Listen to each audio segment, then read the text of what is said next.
Hey everybody, Raven here, and today I want to talk to you guys about the really intense silver market that's going on right now and what you can do to still build your silver stack and not have to pay the insane premiums that are happening on things like the 2022 American Silver Eagles. Heck, any silver eagle for that matter these days are going for about $14 on average above spot, and with silver being at $26, you're paying over $40 to get a silver coin. Australian koalas and the Kookaburra, same thing. They're holding $8, $9, $10 premiums on them, and they're nice. It's nice to have it in your stack, but there's other ways to acquire silver and hold a really good numismatic value if you ever go to sell the item or you want to trade with somebody. The numismatic coins and also foreign silver coins that have a numismatic value don't really drop in price. They're not affected by the silver price like bullion is. And so you have alternatives of things that you can into and get a good return on your money and not suffer with paying so much for a premium on silver. To give you an idea, it wasn't very long ago that silver eagles were trading for, $3, $4 above spot. Sometimes you could get them really close to spot. And on the sales, there's times that it was like 30 cents over, 40 cents over spot. Nowadays, like I mentioned, you can't touch a silver eagle for less than, 10, 11, $12 on average, and the high end being at least 15. It just depends on the coin shop you go to or the online service that you use to acquire your silver or the people that you trade with. But we all know that silver right now is literally dancing around. It's going up to 25, 26, down to 23. But during that time, the silver premiums just seem to keep going up and up and up.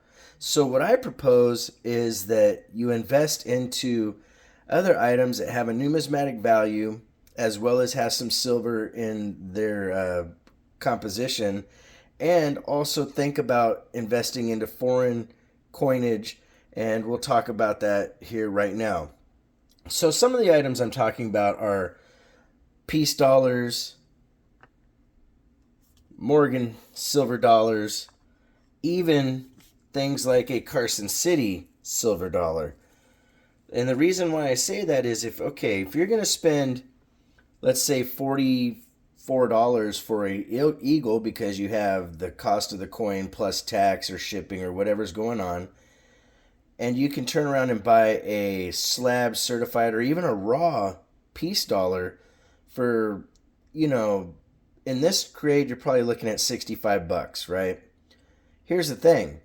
When the market slides down, this peace dollar is going to keep its value no matter what. And even if you get a raw one for a little bit less, probably let's say $55, you're still going to keep that higher value because numismatic coins aren't affected by the silver prices the same way that bullion is.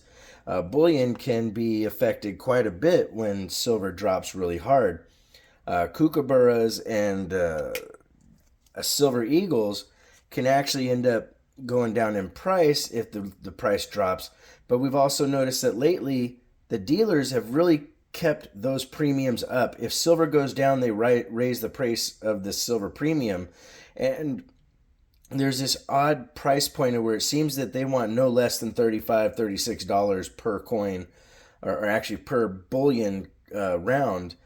And it becomes kind of frustrating as a collector or stacker when there's ways to actually improve what you have in your stack. And so the other thing I'm going to talk about is the foreign silver.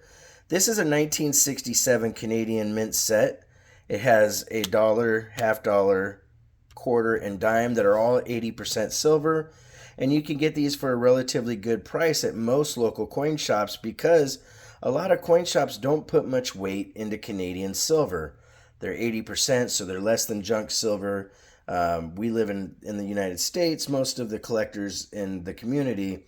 And so, there's a lot of times that certain coin dealers don't even look at Canadian silver as having the kind of value that it should. And you can get a really, really good deal on them. Another type of silver that can be got at really nice prices from time to time is really close to spot is Mexican silver. And I tend to find the stuff that's at least 72% or higher. This one is actually 90% silver, so it's the same silver content as junk silver. And I got this at almost spot price, which is almost insane because this one ends up being a special commemorative, and I'm not paying the extra premium that it really should have as a numismatic coin. Now, as a numismatic coin, this actually has a lot of value, but the dealer that I got this from did not understand that about Mexican silver. For some reason, he doesn't place the kind of value that he should put on it, and that works to my advantage as a stacker and collector. Same thing with this beautiful 5 pesos Hildado. I got this for an awesome price, pretty much right at silver weight. And, this was 72% silver, but I got this for a fraction of what you would pay if you went to a shop that knew the value of this coin. And that's one of the reasons why I invest in Mexican silver and foreign silver and Canadian silver, is because you can get really nice numismatic pieces like this that have a really good value. This is a 5 pesos 90% silver from 1948. And that happens a lot in the different coin shops. There's coin shops that, like I said, literally put no value on foreign silver, when yet we know in the coin family and community that there's a lot of value in the Mexican silver, especially the 1 pesos, the 50 centavos, and the 10 centavos. They have a value that's intrinsic as a collector's piece, as a numismatic piece. Also, things like Australian silver, from time to time you can get a really nice deal on some Australian coins, and they're usually slabbed like this and do very well. The other thing that you can get your hands on during times like this is this really cool 63 silver dime. Now, this one is called Old Blue, and yes, he's a natural blue. This coin has silver, and I would rather put the money into this dime versus an ounce or two of, well, this one would be more like 2 or 3 ounces of silver bullion, simply because once bullion goes down in price quite a bit, I can still get what I put into this coin really close to what its value is.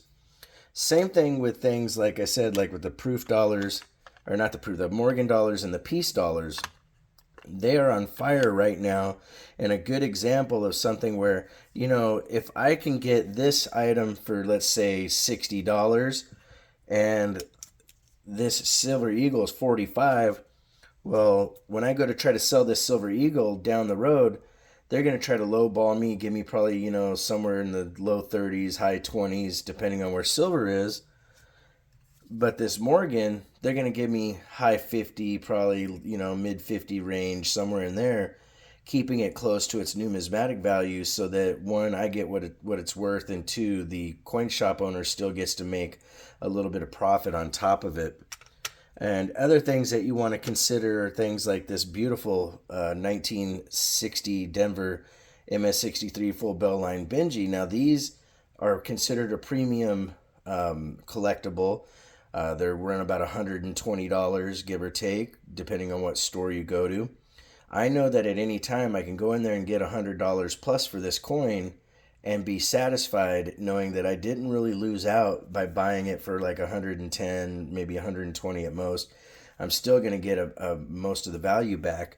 When silver drops, again, like I said before, you're going to end up with hardly the same price that you put in for a Kookaburra, unless it's a key date, and has a lot of demand for that year. You run into a lot of risks.